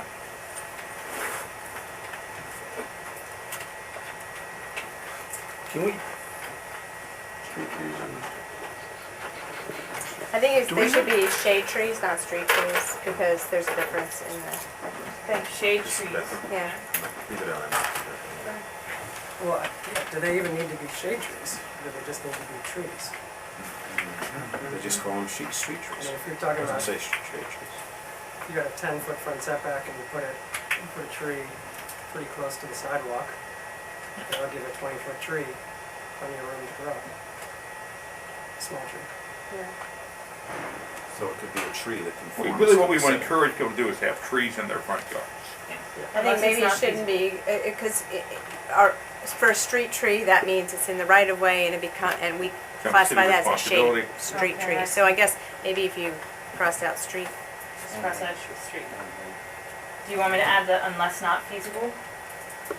For, it seems like if you have a front Should yard, have it three should be trees. feasible Should to have put a three tree. trees. Well, not if there's a street 10. tree already there. Okay, unless not feasible. Have trees. Yeah, I'm not sure we want to make people have trees. And that, especially in smaller front yards, that, I'm thinking of like Holyoke Street and, number of homes with really, I think there's. 10-foot setback There, tops. there could be some sort, maybe we pass this on to somebody else to say, come up with a plan for how to deal with landscaping ideas for different setbacks. Or if it's a setback of 15 feet or more, then you have to have trees. Yeah, well, then maybe there Yeah. could be. Should have But there's so many people that don't have Trees trees or other right now plantings. in these big setbacks. Some people have the tree fall in the house, Right. and I planted a new one, and So we're gonna only require trees for people who are doing new projects, not for the people with the existing? Only if you're doing a new Yeah, project this that is new. actually disturbs the front yard. So if you were to do a back addition, you haven't touched your front yard, you're not required to do anything in it. disturbs the front yard. What if there was no tree before and you're not disturbing anything, you don't have to put up a tree? I love trees. I'm all for trees. How I about- just don't. If there's a planting strip between the sidewalk. A tree belt. If there's a tree belt, and it's missing a tree using like the 30 feet on center rule, and you do anything, you have to plant a tree. Do we let But people often plant that the tree tree belt? though? I thought belt- the tree belt's like the That's the DPW. Tree Well, belt you is can often finish. city property. Yeah. It You can't always just is. smack a tree in there. And Well, it's- let you me can give the just- city money and they'll plant a tree for you if you want. So under this bullet, you're saying as part of site plan review, so where is site plan, what is site plan review being triggered by? We kind of scrapped Well, that's site plan our way. review. Yeah, It was also planned before. Yeah, it was also at number 4. So get rid of as part of site, the applicant must, so this is back to the administrative site plan review. Demonstrate that. And then I'll move what we talked about before, changing the current special permit dimensional averaging approach to its own bullet point. So I guess I guess the question is, are we all in favor of saying you have to put a tree in front of your house? Should, If you disturb the. Should. If you affect it. Should. Or, no, well, this will be a must, because Yeah. this isn't a should. There are some faster streets in the city where you're pulling out onto people going by 40 miles an hour and trees create obstruction to see what's going on. I don't know. Trees on Riverside Drive create hazards for pulling into the Yeah. street. It seems like when you think about design Yikes. of good traditional neighborhoods, they do include trees, often street trees. But some of that is in the domain of the city. Really old neighborhood. With a speedway in front of your house. I mean, the problem is really that the city's not keeping up, it hasn't kept up on planting trees. So this is a way of shifting the burden onto the private sector to do what the city's not doing because they don't have the tax dollars to do it. Which, I'm not sure is the right way to solve it. Well, and then we got streets like Cherry Street, which would be really difficult to put trees on it Because of the setbacks. because of the setbacks. I don't think there's any, are there trees on Cherry Street? Okay. That's true. I'm mean, gonna it suggest just- this possibility. We recommend I love encouraging trees. street trees and front yard trees. As he argues against them repeatedly. And that standards should be looked at. That we do Trees recommend and or plantings. either street trees or front yard trees because those are compatible Yeah, with that's fine. traditional neighborhoods in terms of design, and That's that fine. somebody should look at the possibility of standards for tree preservation, as we talked about before, and for development of front yard tree planting. Yeah, maybe it's tree planting that's consistent with the pattern of trees on that street. I mean, Yeah. there are streets where there just aren't trees. If you come along and you're required to be the only tree Yeah, on the Market street, Street, there's not a lot of trees on Market Street. then that There would isn't make a tree sense. belt. So in the same way we've talked about There's no with, place to with, put with, it. with, We'd have with, to with have structures, pavers. some sense of conformity with what's already there.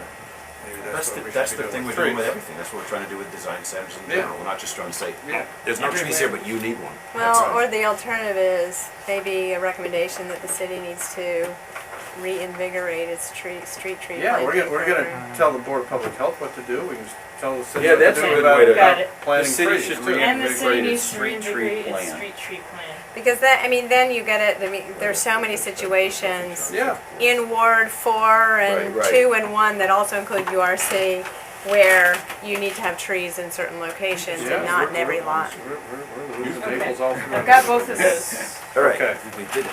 We're ready to move on. That's, I mean, is that can actually happen? You can say you should do it, but Well, but it's a different approach. Clearly, it's a different approach. But it also, you know, if I'm coming in to do an addition on my house and I'm told I have to plant 2 trees or 1 tree and maybe it doesn't work and so I have to go to the planning board because it's not working, I think that's a whole nother burden that's not there right now. And so I think we just need to think about We should not impose. what the implications are.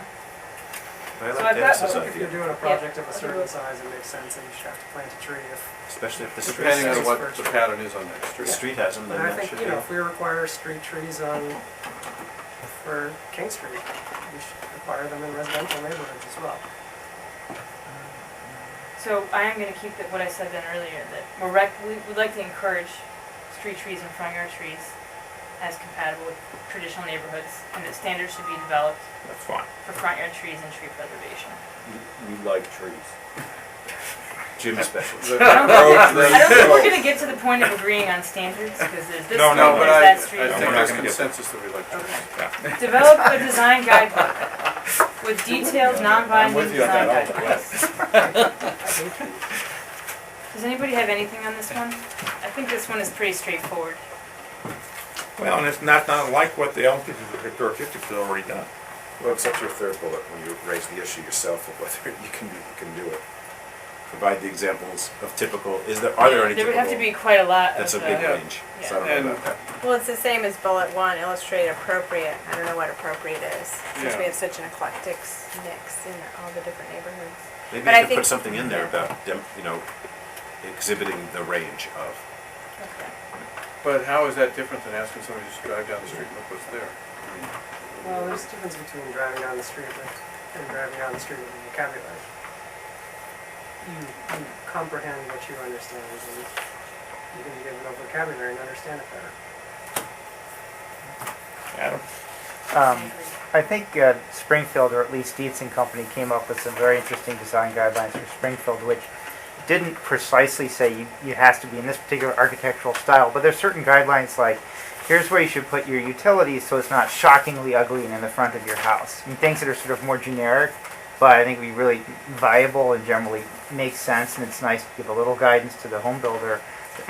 Here's some Yeah. things, it probably The won't cost you a lot of Springfield money and make it look nicer. Are really nice. We could even suggest that that recommend using those as a starting place, because they're very well done.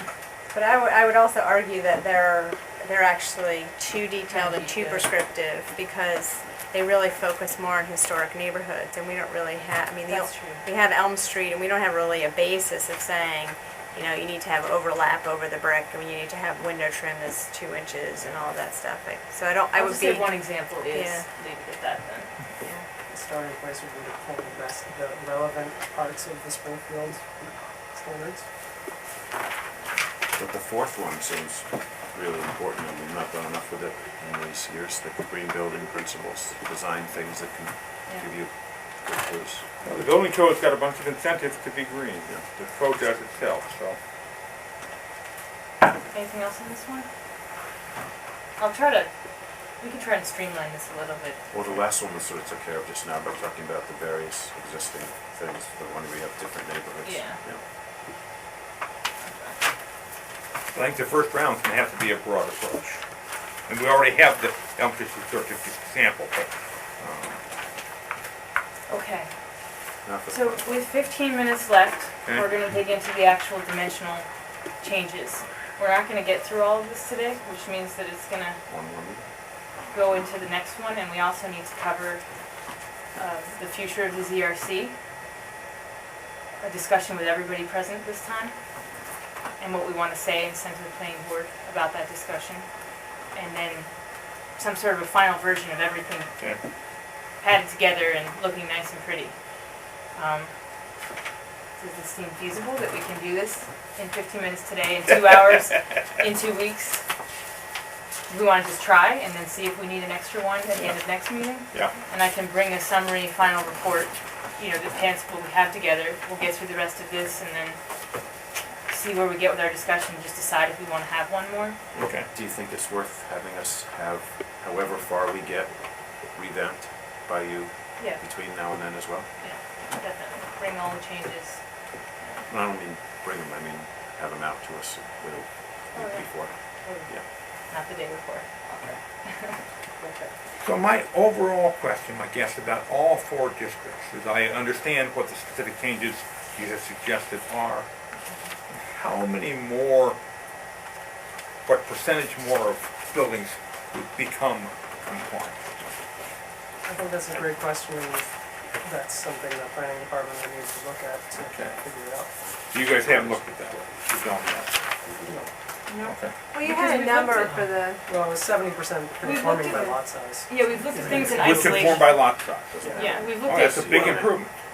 well, no, because, depends on the district. so we've looked at it, things in isolation. So we've looked at lot size in isolation. Right. And we've looked at setbacks and frontages in isolation.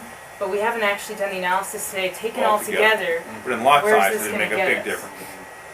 It'll make a big difference. But what the specific difference is, an analysis can be done, but hasn't been Okay, done. but so am I foolish to expect that these changes on the whole across all districts would make half of the currently non-conforming properties formed by lot size? Oh, by lot size, yeah, definitely. And we know the numbers on that. We know, that's the 70%. Exactly, that's what I'm saying, it's now 30 to 40 and go to Yeah, 70. we can Okay, answer that question. okay, that's the question I was asked. Okay. Anything else before we dig And the in? other thing that would need to be looked at is how many potential units would this. Right, would this allow? Sort of the build out. So anything on Budget. page 7, Budget and we've got problem analysis and discussion. So just defining our problem and saying URC is special because it's the densest residential district.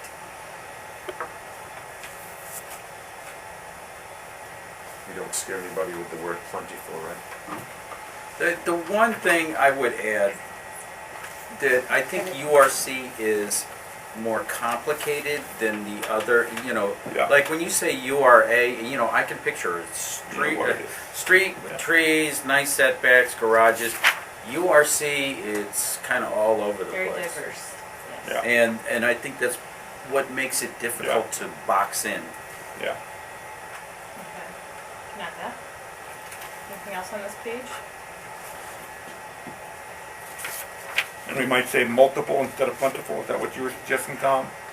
I just was trying to keep the anxiety Get rid of level plentiful. lower. But we Just can don't keep take multiple. the word out, take the word Take out. the word out. Makes Okay. it sound like, oh, they're gonna come in here. Okay, proposed short-term solution. So, the general idea here is to try to change the dimensional tables in a way that allows for this small-scale infill that we've been talking about. That doesn't make it any easier to do larger-scale infill than it is today.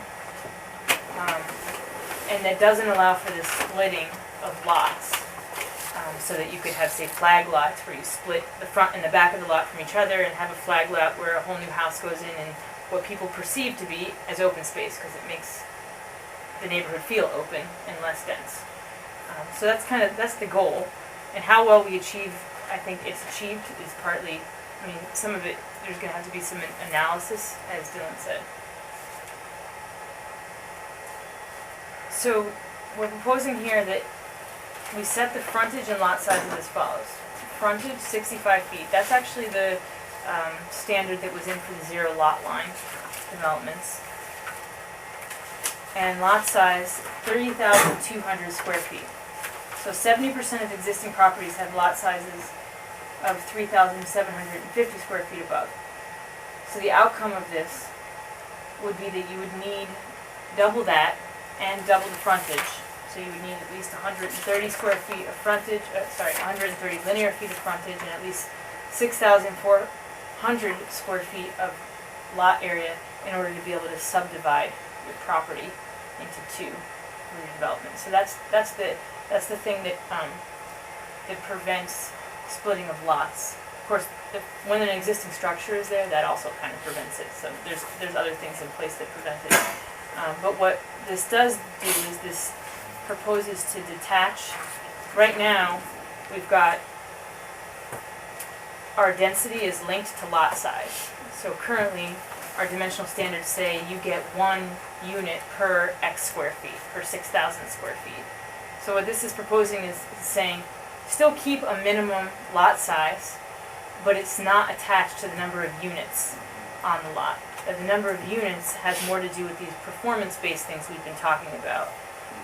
Is there sufficient open space? Is there sufficient parking?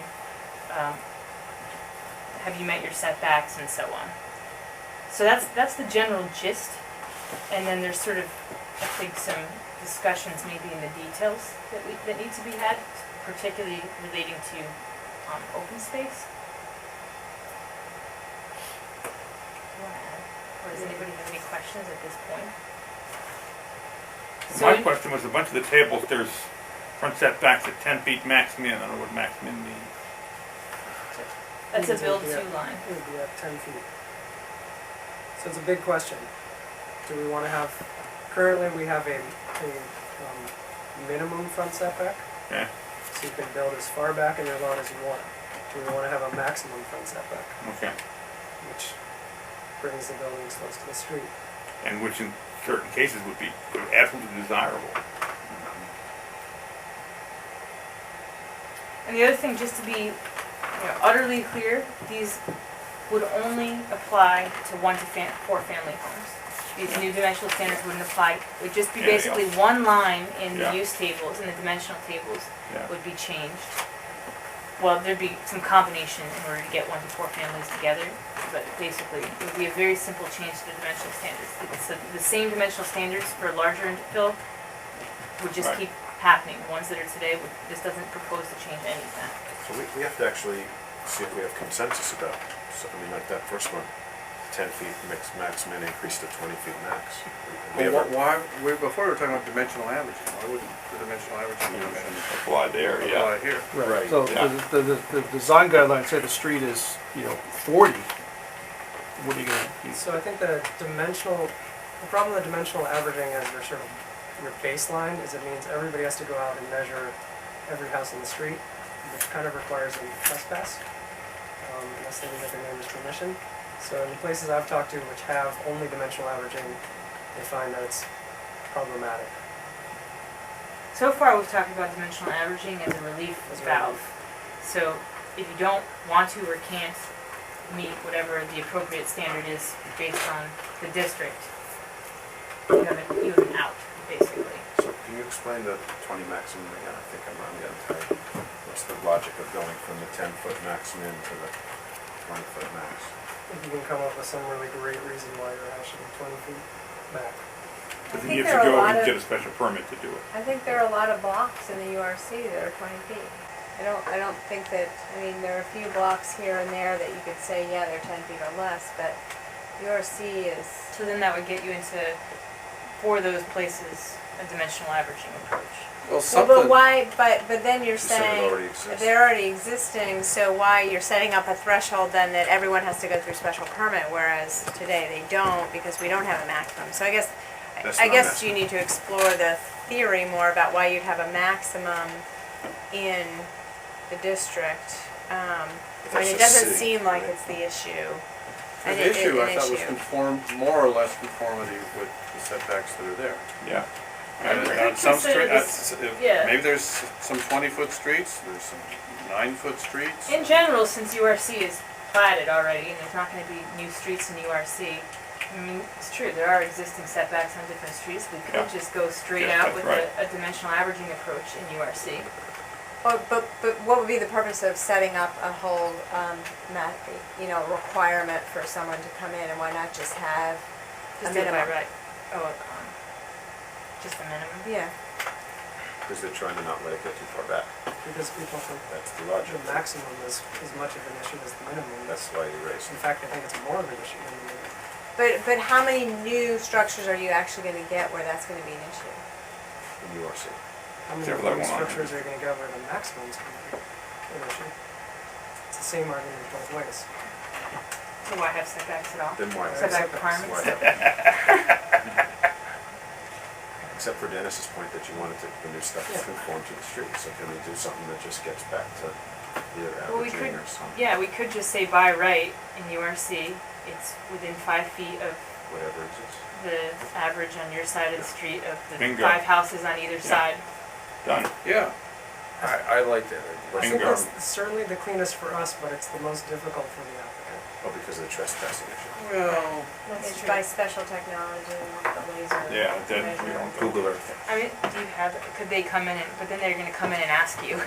Can't you just Yeah. walk down the sidewalk? and- Yeah, how far is the Walk down the house? sidewalk and use those little laser. That's what I just said. That's yeah. You don't have to walk on the street, you just measure their house from the sidewalk. It's also, if somebody's really pushing the limits, then they're gonna have a problem. But, you know, you're within 5, you have 5 feet average. You know, so if you think the average is So they're 10 feet, gonna- you so- can go 15 so feet or you're 5 saying, feet, okay, right? my Or house- are we saying you can go So you're saying 7 my and a house- half feet to 13 and to 12 and a I half? think the problem is in the permit though. I'm saying, okay, I'm doing a new infill. I have a giant lot. Yeah. I'm splitting it, I'm putting a new house in URC. Go for My it. house is 10 feet from the house. I can measure that because it's my property. Now I'm telling you, you're the planning department, and I've ballparked it by just walking up and down my street, and they all seem like they're about 10 feet. Is that going to be good enough? Do you have your new buildings there? Accurate buildings there, and I accurate think parcel we- there? You do it by GIS, That's more what I or was less. So it could be verified by the planning department once the application comes in. That adds for you though, so what do you think of that, Karen? Ministry- Well, no, we put it back on the applicant, we'd say you'd have to, here's the Get your data, laser. figure it out. Demonstrate it, yeah. Yeah. So then they would have the layers, and then they would have to just produce a table or something like that, Yeah, or write it out. Is that reasonable? Can most people? well, I mean, I guess it gets back to when would this be triggered, if someone's doing a renovation or modification and they don't meet the standard, does that mean they're grandfathered and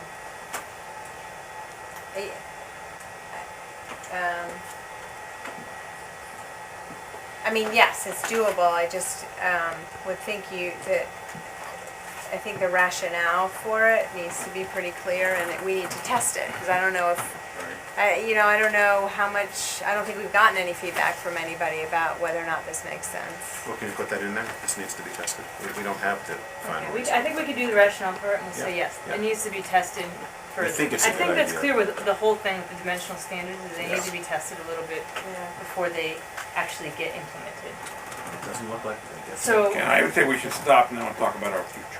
Adam, I would you just wanted say 2 minutes? something? a quick comment that pertains to what you just talked Sure, about. please. I hope you consider the boundaries of URC might change. A specific example might be, it might grow to swallow up Northern Avenue, View Avenue, that parcel of the Cole Woods, and then suddenly now you have 5 acres with no street, no nothing, and what rules would apply to that. So that might be a special situation if URC changed. And another situation might be, somebody might buy up 2, 3 dilapidated houses and just take them all down and create a parcel of some size. And so then, you might also want to think that these might not all be little onesie and twosie projects in existing lots, something bigger. If we do the Well- map change. Yeah, but that's looking down the road 10, 20 years, then what you think of URC today may not be the same thing. Plan ahead like that? Anticipate that kind of I stuff? think we have to. Okay. I think we're done for the night. Toast. We're gonna pick up here next meeting, and we Okay, can talk 2 weeks from about tonight. the future recommendations next meeting. That's to apologize for taking everybody 20 minutes over last time without looking at the clock. And no party for our last week. Chocolate chip Bringing cookies. cookies. Yeah, next time. Next time. You know what, I think we should bring vote it to beer. go one more Fine, meeting and office. that's when the party is. Treats. At Tom's house. Yeah, you guys put in a lot of work, that's for sure. Gotta get at least one sweet treat. There will be a party next time. We did, I think Peter brought cookies one time. I did bring cookies one time, yeah. That's why I kept coming back. Good night, everybody. And I often brought a burrito.